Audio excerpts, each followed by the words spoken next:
छत्तीसगढ़ सहित 14 राज्यों के साझा मंच प्रगति के तहत चलने वाली परियोजनाओं की प्रधानमंत्री ने की समीक्षा।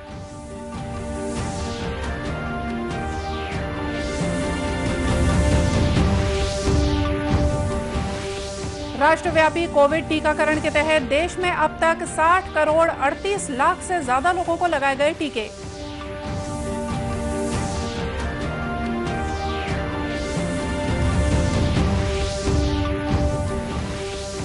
केंद्र की किसान क्रेडिट कार्ड योजना बिलासपुर के किसानों के लिए बनी वरदान। शून्य ब्याज दर पर मिले ऋण से बिना अड़चन किसान कर पा रहे हैं उन्नत खेती।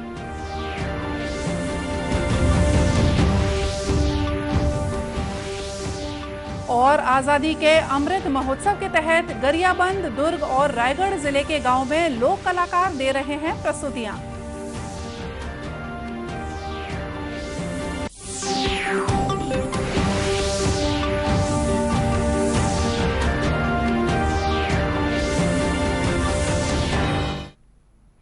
नमस्कार, आप देख रहे हैं दूरदर्शन समाचार। मैं हूं मोनिका शर्मा और आइए अब देखते हैं समाचार विस्तार से। प्रधानमंत्री नरेंद्र मोदी ने प्रगति के 37वें संस्करण के बैठक की अध्यक्षता की। ये केंद्र और राज्य सरकारों की आईसीटी आधारित एक मल्टी मॉडल मंच है। बैठक में 8 परियोजनाओं और एक योजना सहित कार्यसूची के 9 विषयों की समीक्षा की गई।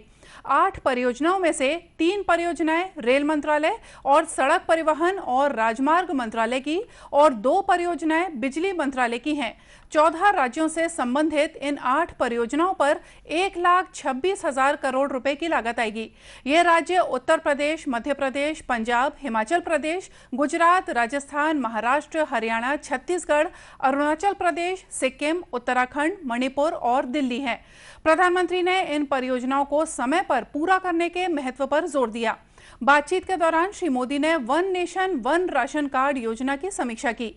उन्होंने अधिकारियों से इस योजना के तहत विकसित तकनीकी प्लेटफॉर्म की कई उपयोगिताओं का पता लगाने के लिए कहा, ताकि नागरिकों तक इसका व्यापक लाभ पहुंच सके।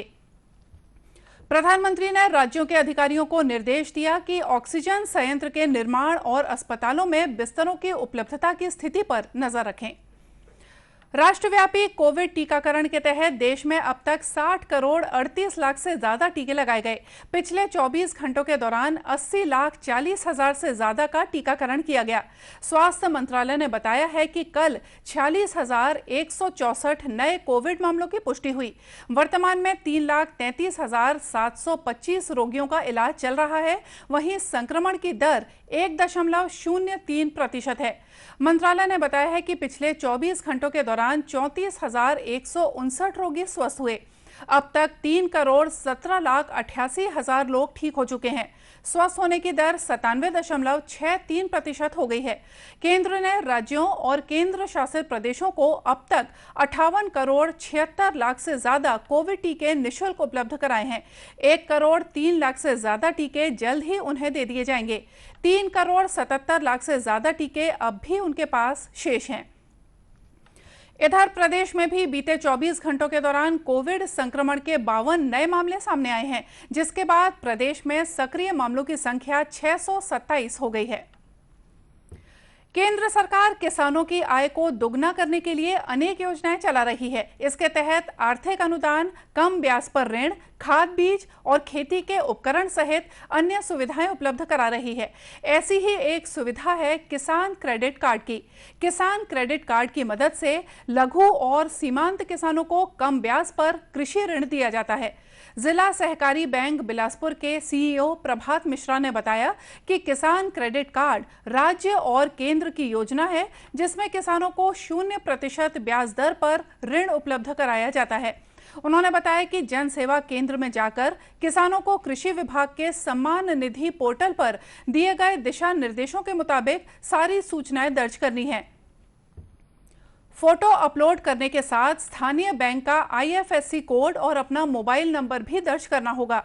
सफलतापूर्वक आवेदन स्वीकार होने के बाद सबसे पहले विवरण तहसील पहुंचेगा, जहां लेखपाल अपनी रिपोर्ट आदि प्रक्रिया पूरी कर आईएफएससी कोड के माध्यम से संबंधित बैंक को फाइल हस्तांतरित कर देंगे। बैंक में अंतिम रूप से प्रक्रिया पूर्ण कर निर्धारित समय पर फोन कर किसान को सूचना देकर उन्हें कार्ड प्राप्त कराएंगे। श्री मिश्रा ने जिला सहकारी जारी केंद्रीय बैंक के माध्यम से 2,22,650 किसानों को किसान क्रेडिट कार्ड जारी किए हैं। जांजगीर, गौरेला, पिंडरा, मरवाही और मुंगेली, तो इन पांचों जिले के अंतर्गत हम लोगों ने लगभग 2,22,668 किसानों को रुपए के सीसी कार्ड का वितरण किया हुआ है। किसान क्रेडिट कार्ड के माध्यम से किसान जो अपनी कृषि के लिए आवश्यक जो नगद ऋण है और वस्तु ऋण है, ये दोनों की प्राप्ति समितियों के माध्यम से कर सकते हैं। किसान क्रेडिट कार्ड में जो मैक्सिमम लिमिट होता है 5 लाख रुपए तक का होता है। किसान क्रेडिट कार्ड प्राप्त करने वाले किसानों ने बताया कि अब उन्हें आसानी से ऋण मिल रहा है और वे बिना अड़चन खेती कर पा रहे हैं। इन किसानों ने कहा कि बैंक द्वारा एटीएम जारी करने से पैसे के लिए बार बार बैंक नहीं जाना पड़ता। फायदा है, केसीसी मिलता है और खातू मिलता है, अनेक प्रकार के हमें बीज भी मिलता है प्रमाणित वाले, जिससे हमारे उन्नत खेती कर सकते हैं और लोन भी देता है क्रेडिट कार्ड से। हाँ, किसान क्रेडिट कार्ड से जैसे कि अपना घर बनाना, बच्चों का शादी ब्याह करना, पढ़ाना लिखाना, खेती में दवाई खातू माटी डालना, ये सब चीज़ में बिना ब्याज के हमको सरकार की तरफ से अनुदान मिलता है। उसको बाद में हम लोग धान वान जैसे बेचते हैं तो उसमें फिर काट के फिर नए सिरे से दिया जाता है कि तो इसी से हमारा जो आज संभला जो किसान का जागरूक हुए हैं, उन्नत हुए हैं, वो क्रेडिट कार्ड की बदौलत से आज आगे बढ़े हैं किसान। तो इससे बहुत सारी फायदे, जो अपना मूलभूत सुविधा है इसी कार्य से चलता है, इसमें ब्याज व्याज किसी प्रकार का नहीं लगता। जब से शासन केसीसी कार्ड किसानों को उपलब्ध कराया है, उससे किसान बहुत ही उसको आर्थिक मदद मिलता है। बिना ब्याज के केसीसी लेते हैं, किसान खाद लेते हैं और उसको खेती में लगा के अपना खेती करने के बाद में फसल बेचने के बाद में उस पैसे को मतलब वापस करते हैं। इससे किसानों को बहुत ही लाभ होता है। नहीं तो व्यापारियों के पास से 5% 10% में ब्याज में लेके किसान दब जाता था। वो सब सहूलियत हुआ है, ये किसान की बहुत अच्छी कदम है। इससे किसानों को बहुत ही लाभ मिल रहा है। कृषि विभाग के उप संचालक शशांक शिंदे ने बताया कि किसान क्रेडिट कार्ड किसानों के लिए वरदान साबित हो रही है। पहले किसानों को अपनी खेती के लिए ज्यादा से ज्यादा ब्याज दर पर राशि लेनी पड़ती थी, जिसका भारी भरकम ब्याज भी उन्हें पटाना पड़ता था।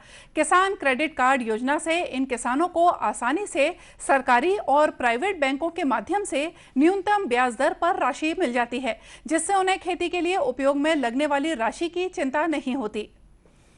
आजादी के 75वें वर्ष में केंद्र सरकार स्वतंत्रता आंदोलन के वीरों को याद करते हुए आजादी का महत्व बताने के उद्देश्य से अमृत महोत्सव मना रही है। इसी कड़ी में प्रदेश में भी अनेक स्थानों पर कार्यक्रम आयोजित किए जा रहे हैं। बस्तर जिले में केंद्रीय सूचना प्रसारण मंत्रालय के रीजनल आउटरीच ब्यूरो द्वारा गांव में अमृत महोत्सव के मौके पर सांस्कृतिक कार्यक्रमों का आयोजन किया जा रहा है।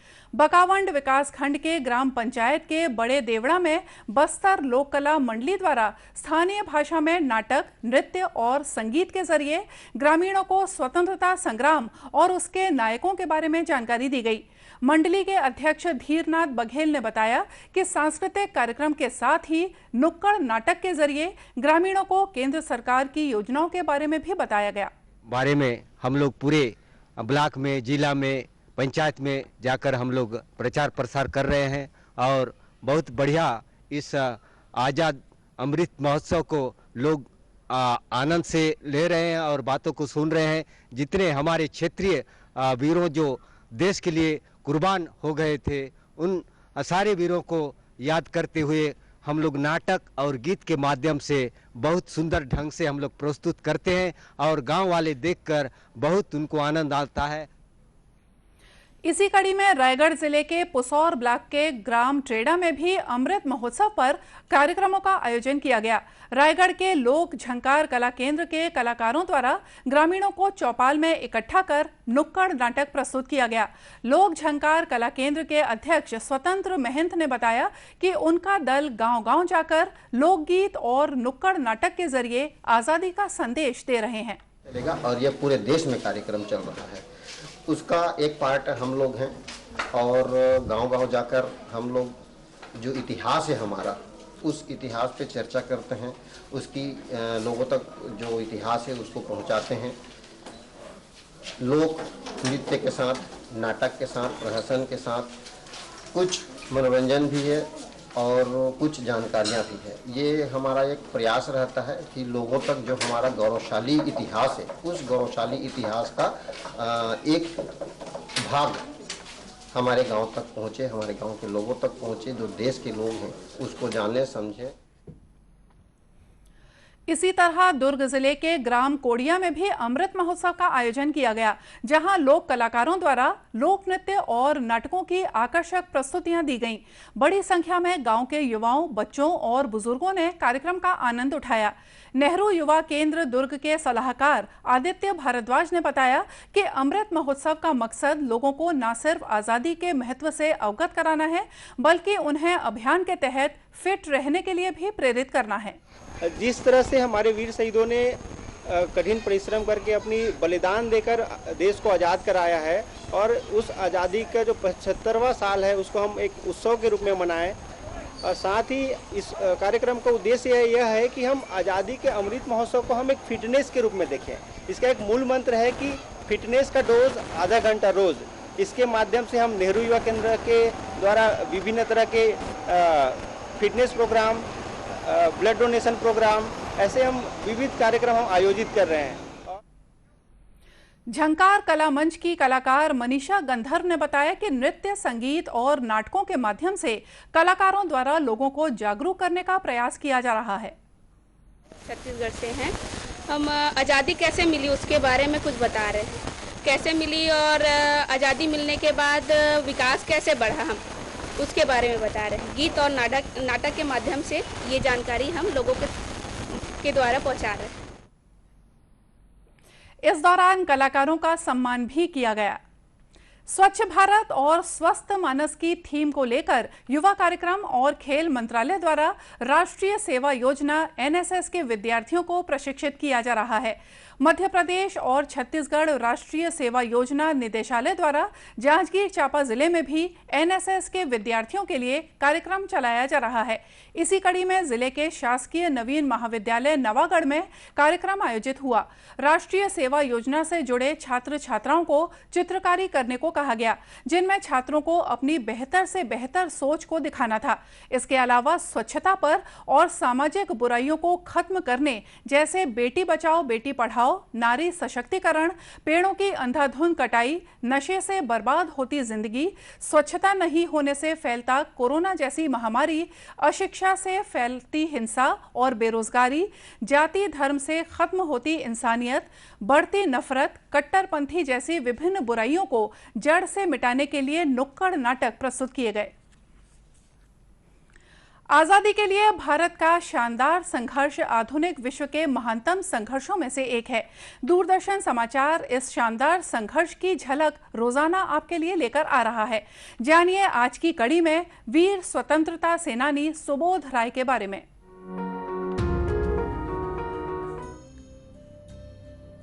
आज हम बात करेंगे सुबोध राय की। वे प्रसिद्ध चिट्टागोंग हथियारों की लूट की टीम में सबसे युवा क्रांतिकारी थे। सुबोध रॉय को झुंकू रॉय के नाम से भी जाना जाता था। उनका जन्म 26 अगस्त 1915 को चिट्टागोंग में हुआ था।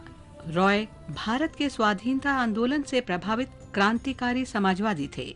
रिवॉल्यूशनरी इंडियन सोशलिस्ट पार्टी के नेता सूर्य सेन ने 1930 में चिट्टागोंग में अंग्रेजों के हथियारों के मालखाने पर छापा मारने की योजना बनाई। योजना के तहत चिट्टागोंग में 2 मालखानों पर कब्जा करना शामिल था।